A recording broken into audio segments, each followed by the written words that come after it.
Hi, this is Emily Neves, and you're listening to Hawaii's #1 podcast, the Kasanova Podcast. Thanks for listening. Have a great day.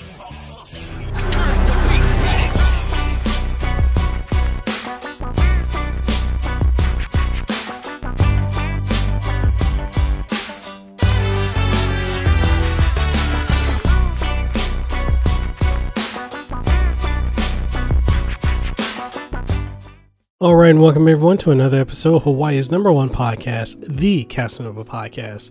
I'm your host, Mekel Kasanova, and I'm coming at you with another amazing interview with a very, very special guest. And this special guest is someone who voices the mother of Goku in Dragon Ball Super, the mother being Ginni, the wife of Bardock, as well as she's an American actress, scriptwriter, a voice director, and she's known for working on many English adaptations of Japanese anime and films associated with Funimation and Sentai works, and many others.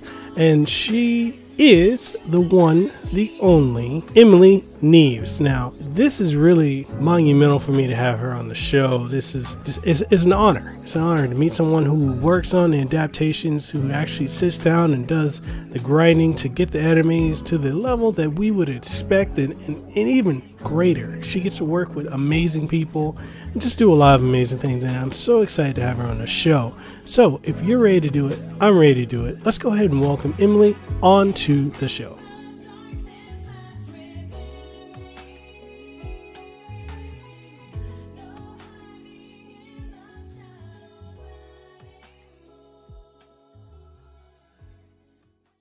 All right, and welcome everyone to another episode of Hawaii's #1 podcast, the Kasanova Podcast. I'm your host, Mekel Kasanova, and I have with me the one, the only Emily Neves. Neves. Okay. But depends on where you are in the world, so don't feel bad about it. All right. Well, it's an honor to have you on the show. I mean, go ahead and tell us, introduce yourself, plug yourself, your upcoming ventures, and tell everyone why you're amazing and why you should be out here in Hawaii. We need to have you out here in Hawaii. Awesome. Well, thank you so much for having me on. It's a pleasure to be here. So like we said, I'm Emily Neves, and I'm a voice actor and script writer currently, and I've directed for both Funimation and Sentai. Mm-hmm. So I guess a couple of things I can plug. I directed last year around time Death March to the Parallel World Rhapsody. Wow. And that will be coming out. So it was a broadcast dub. So it's completed, but the special edition Blu-ray DVD will be coming out in March. So make sure and pick that up from Funimation. Okay.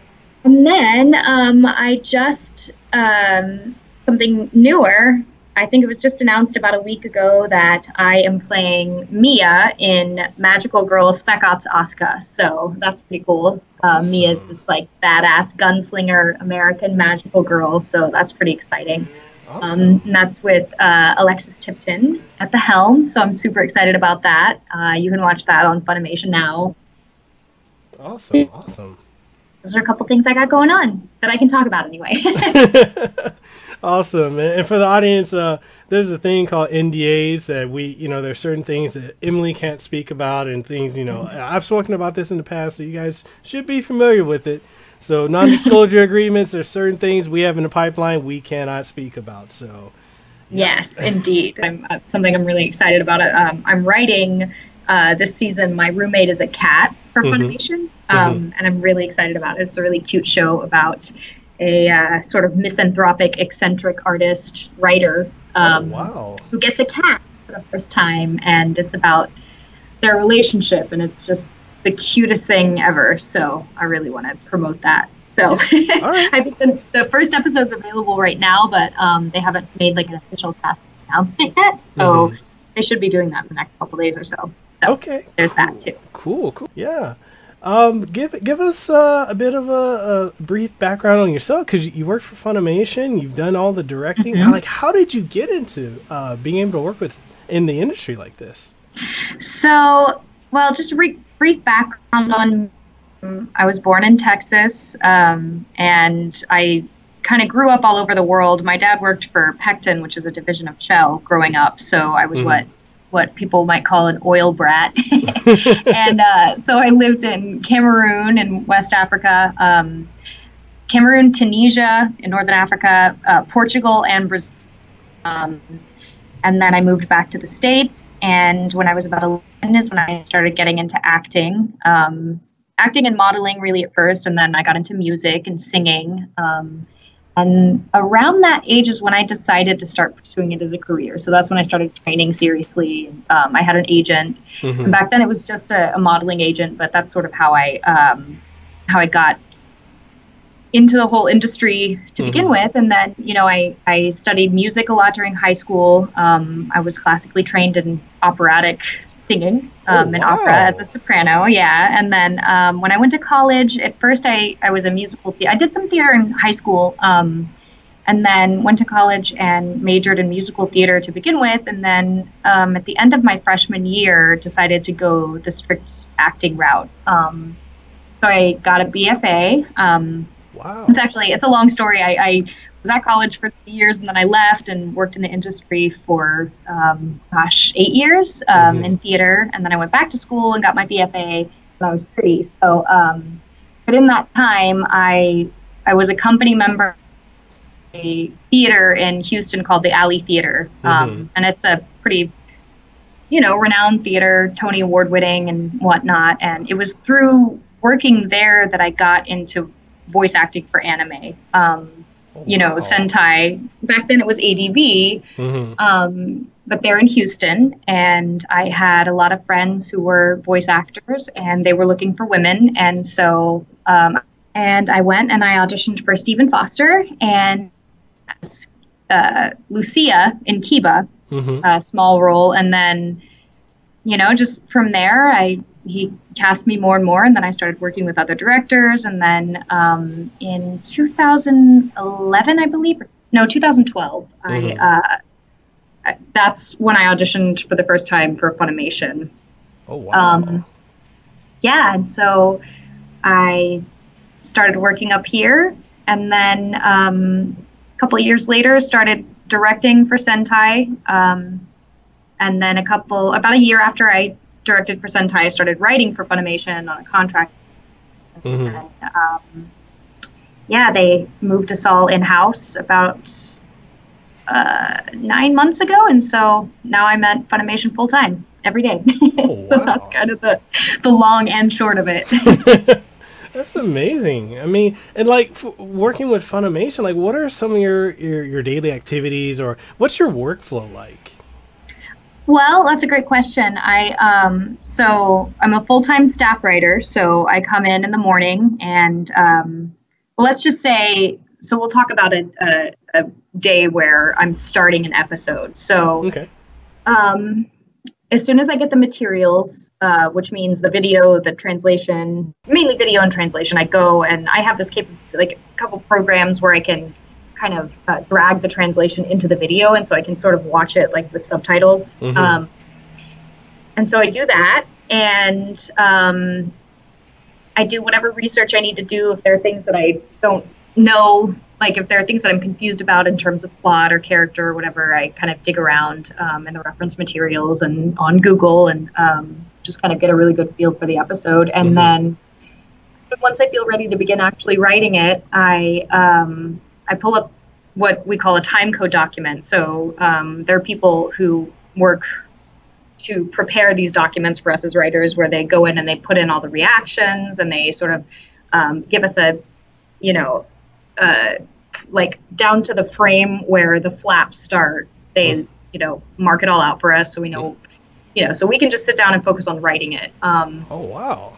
Yeah. The audience loves when my guests go into the details of how that works. They love that. So if you want to dive into it, go ahead. Yeah. So we use this program called GOM Player Plus, and it's something that allows us to sort of use the directional keys to move frame by frame, so that we can make sure things time out exactly right, according to our timing. Everybody's timing is a little different, and we have to make adjustments for different directors. They like flaps to start and end in a certain way, and so we have to take that into account when we're writing. But so what I do from there, I go into the time code document, and I some shows it's not possible to do this, but I like to have the subtitles on the video as I'm watching it, just so I can like kind of keep my eye on both what's being said and the mouth movements, just so I can kind of have the meaning of the line in my mind as I'm watching the timing, to kind of think on the fly about how I want to structure it, because as you know, it's already animated, and so I have to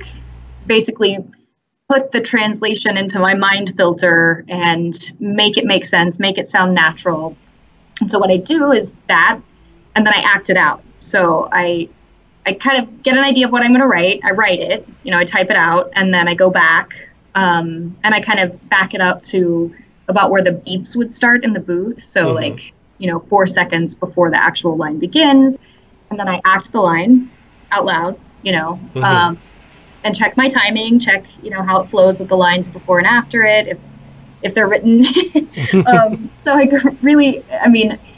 go through the entire script doing that. And then once I've done what I call my first pass back, and every writer is different, some people just kind of, they go through the script, and once they're done, they're done. But I like to kind of do a relatively quick pass just so I can get a sense for the episode as a whole.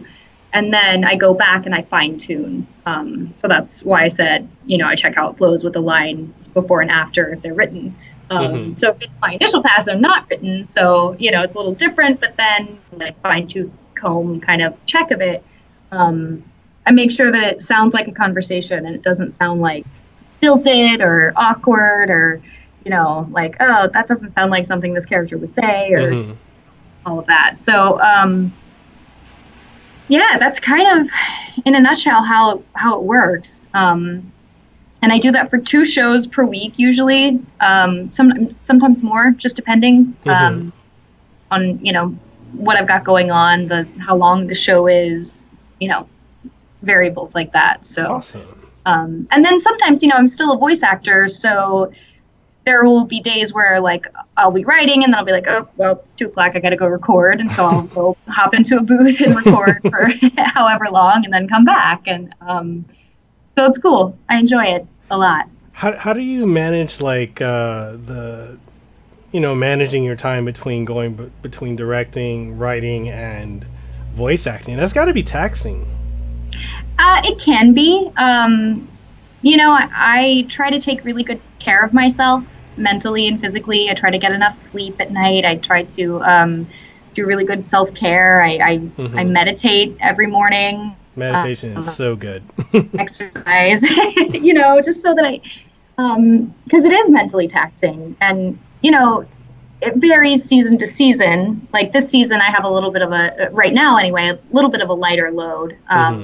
But a couple seasons ago, I first started the full-time writing gig. I was also playing the lead in Kakurio, Bed and Breakfast for Spirits. So I was working 8-hour days writing as well. So that was interesting to be playing the lead in a show I was writing. It's very humbling, actually. And then I was also writing Steins Gate Z, and then I would go and record at night for 4 hours, maybe 2 or 3 days a week, just depending. But because I was writing it, there were nights where I got done faster because it's like, well, nobody has to stop and explain anything to me. I remember sort of, so I would be recording like a week after I turned the episode in usually. So I'd be like, okay, I still remember. And then I would also come in with the context, like knowing where it was going to go because I would be writing the next episode. That was an interesting experience, but it was, I was averaging like 50 hours of work a week. So, wow. Yeah, I just had to be really, really austere and really take good care of myself and, just make it work. But it's, both jobs are really, really mentally taxing. Yeah. Both the writing. To be honest, I think that writing anime, adaptive writing, is of the 3 jobs that I've done. So directing has its challenges, voice acting has its challenges, but the challenges of being a writer are much greater than those of the other 2. So, I love it. It's really fun. It's like doing puzzles all day long, you know, because I have these flaps that I have to fill in a certain way very specifically, and I have to make it sound good, and I have to make it, you know, not stray too far from the intent of the Japanese and all that. It's and then, you know, a lot of times when things go wrong in the booth, the writer is the first person to get blamed.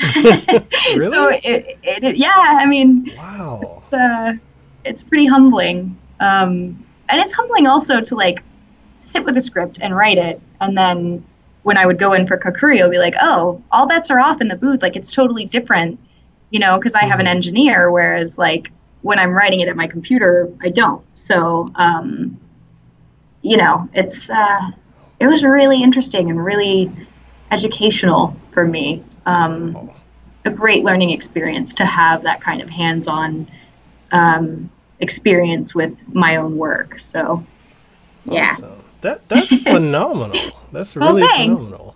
Thank you. And, you know, thank you for sharing, like, the insides of how that works, because, you know, a lot of us, like, we see the final work, and that's one of the things like I try to do with the podcast when I interview, you know, people that are in the industry, is to see, you know, peek behind the veil, because a lot of us as fans, all we see is the final product, but you know, there's so much that goes into it, from the directing, the writing, you know. It's amazing, and we try to make it look seamless and easy, and it's not.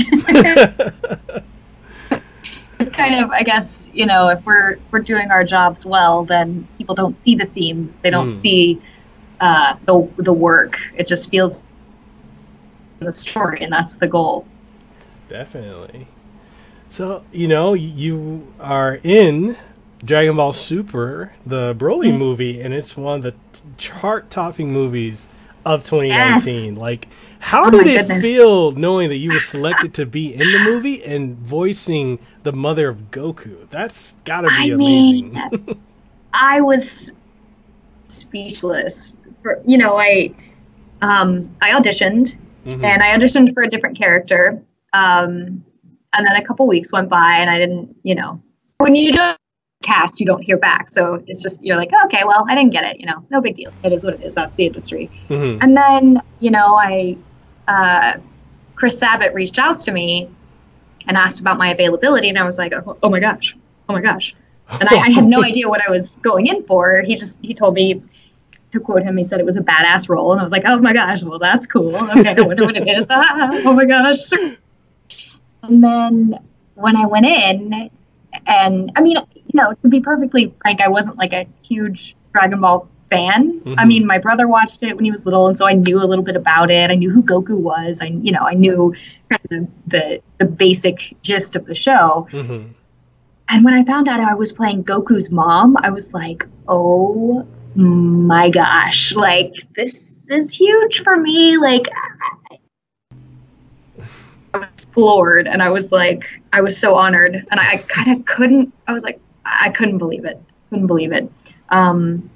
So yeah, and then, not to jump the gun, but like then recording it and seeing that material, I mean, I was actually weeping in the booth. Like, it was so good. Those scenes are such juicy scenes for an actor of any kind, but you know, I mean, you don't often get to really get emotional like that. And then I loved like getting to, you know, play off of Sunny Straight, and that those scenes were just fun, and they had so much heart, and like I just kind of fell in love, and I was you know, for weeks I was just on pins and needles, like, oh my gosh, when can I announce this? When can I talk about this? Like, oh my gosh. And when I got the go ahead, the first thing I did was text my little brother. I was like, hey, guess what? There's you may have heard there's a Dragon Ball movie coming out. Well, I play Goku's mom. And he was like, what? And he like told all his friends, and you know, the response on Twitter was just really, again, humbling, but in a different way. I was just, I don't know. It's really, I feel so honored and grateful, and it's a really special thing. And then when I saw the movie, I was like, oh my gosh, I have to go watch every single episode of Dragon Ball ever made, because this is amazing. This universe is amazing. So I've been super busy. I haven't been able to start that yet, but like, it's just, I'm overjoyed. I mean, you did a phenomenal job with Thank you. with voicing her. And the other thing that's something too, and the audience, I know the audience out here in Hawaii knows it, but maybe the audience around the world, like for the first week that it's been out here in Hawaii, sold out. Mm-hmm. Yeah. Sold out. You can't, if you didn't get a ticket day one, you're not going. Yeah. Yep. Yeah. We had to go. I saw it.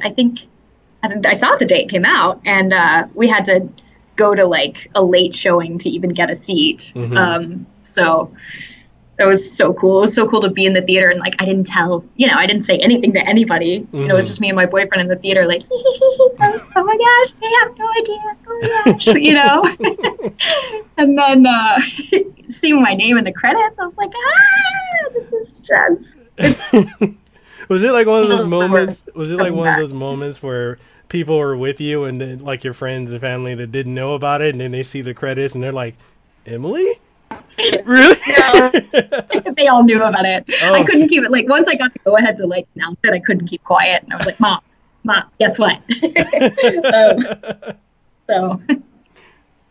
Awesome. My mom said that when she went to see it, she and be like, "That's my daughter. I'm Goku's grandma." But yeah, it's pretty cool to say the least.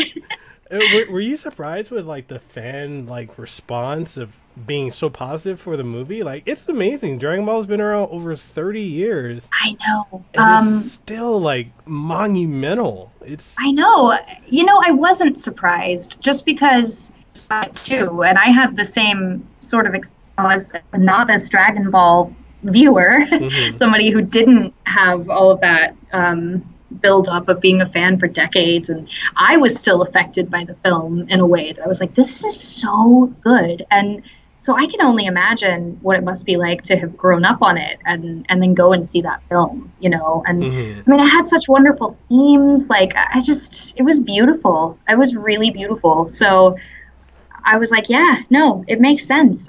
It didn't surprise me that they were so, yeah, it's great. I'm really, I can't even tell you how proud I am to be a part of it for so many reasons and on so many levels. So yeah, it's pretty amazing. Awesome.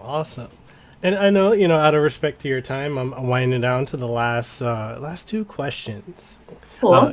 And then also we're gonna have to definitely have you back on the show again. Love to. But one of the questions I wanted to ask is like, what is it like, with all the work you've done over the years? Like, how has it been, or have you had the opportunity to like work with other voice actors? I know you mentioned Christopher Sabat. Like, have you gotten to work with Sean Schimmel or Stephen Bloom or even one of my friends, Kyle Hebert, or others? I haven't. Honestly, I don't think I've worked with any of those three. Sabat, definitely. But I've been really blessed, I think, over the course of my career. I mean, this is my 11th year in the anime industry, and I've gotten to work with some of the most amazing actors ever. And I haven't worked with all of them, obviously, as I said, that I would like to. But I hope so. I hope to. And I look forward to that. But yeah, it's kind of crazy. I'm like, gosh. What's it like having fun? What is it like to work with like Christopher Sabat? That guy seems amazing. He's the best. That guy is the best. I mean, he's a phenomenal director, first of all. I mean, he and Raleigh, they sort of directed my session together, and they're fantastic. And Chris was really great at getting the best performance possible out of me. He did say, I don't know if I'm allowed to say this, but I'm going to, and he can maybe get mad at me if he wants, but he said that those scenes, the Ginni scenes, were his favorite in the movie. So it's like, okay, we're gonna do this. We're gonna do this justice. And he's just got he's so funny, and he's very playful.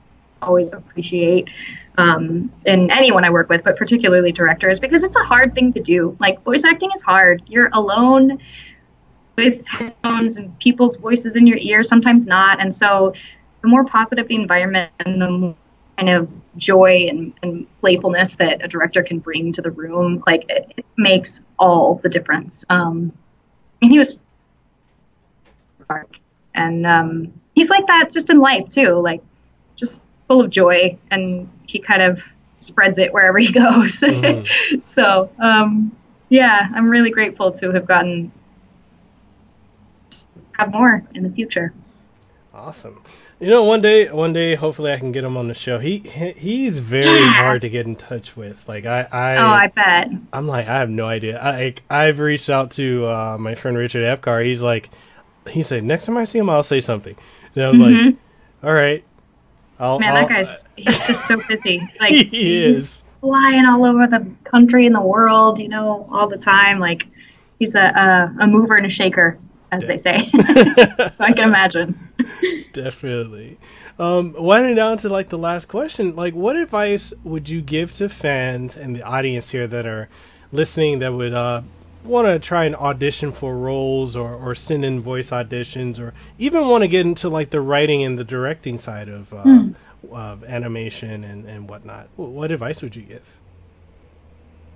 My main advice would be to train, and particularly I think to train in theater. Like if there's, you know, an acting class, you know, a scene study class anywhere around you, take it. Take writing workshops. I would just really acquaint yourself with story and narrative. Listen to audiobooks. Mm-hmm. That's a good way for people, I think, to get a sense of how to convey story with the voice only, because, you know, it's when you're on stage, you've got your face and your body and, you know, the way you carry yourself, your movements, and all of that to help you. But you know, when you're voice acting, you rely on your voice and the picture. So I would just say, like, really get comfortable with telling story and with understanding narrative structure and understanding the way, you know, different characters' roles in a story. And not just like, you know, not just in terms of character, but in terms of how they serve the story and understanding. Yeah, just that, like how a character serves the story and how different actors and different, like, you know, playwrights and filmmakers and screenwriters, how they convey story. I would say read aloud to yourself as much as possible, because most of the time when you go in, like for me, the exception was Kukuryu, because I wrote those words and still they were hard to say. It's going to be like, I wrote this and I can't say it. But you've got to get really used to looking at a script and being able to, having seen the line maybe once, you know, like when you're previewing it, for just like 5 seconds, being able to act it and say it and not stumble over your words and, you know, make it sound believable. That's really hard. It's something that you really have to practice. So I think that something that has helped me, even just getting into this, is that I, in my theater career, did a lot of cold reading, which is when you go into, usually it's an audition, and they hand you like 3 pages, and you just read over it for like 5 minutes, and then you have to go in and act the scene with another person, just having had the material for 5 minutes. So I think because I'd done a lot of that before coming to this, was already sort of, those grooves were in my brain, those neural pathways were just firing, and so I could just go into the booth and be like, oh, well, this is a lot like cold reading, you know, only different. So, you know, just things like that. I would just always train and keep working and, you know, read aloud to yourself. Get used to hearing yourself. Awesome. Get used to saying words. Are we going to see you out here in Hawaii for the Amazing Comic Con or any conventions we have here? Man. Right now I don't have any cons anywhere that I can talk about yet, but I'm working on it. So the answer to your specific question is no. I don't have anything coming up in Hawaii. I wish that I did. I've been to Hawaii once and it's unbelievably beautiful and wonderful. Amazing, but yeah, nothing as of right now. Definitely. And where can friends find you on social media? So I'm on Twitter at Emily Neves, and then on Instagram at Emily Marie Neves, and they won't be able to find me, but I'm on Reddit, so I'm there watching, reading everything you say about me. So be careful. I'm just kidding. I don't care. If I say anything bad, I'll just downvote it. Awesome. But yeah. Well, you know what? I lied. I had one last question. You ready? Oh, sure. Go ahead. Yeah. Did you have fun? I had a blast. Thank you so much. Awesome. It's been a true honor to have you on, Emily. Thank you.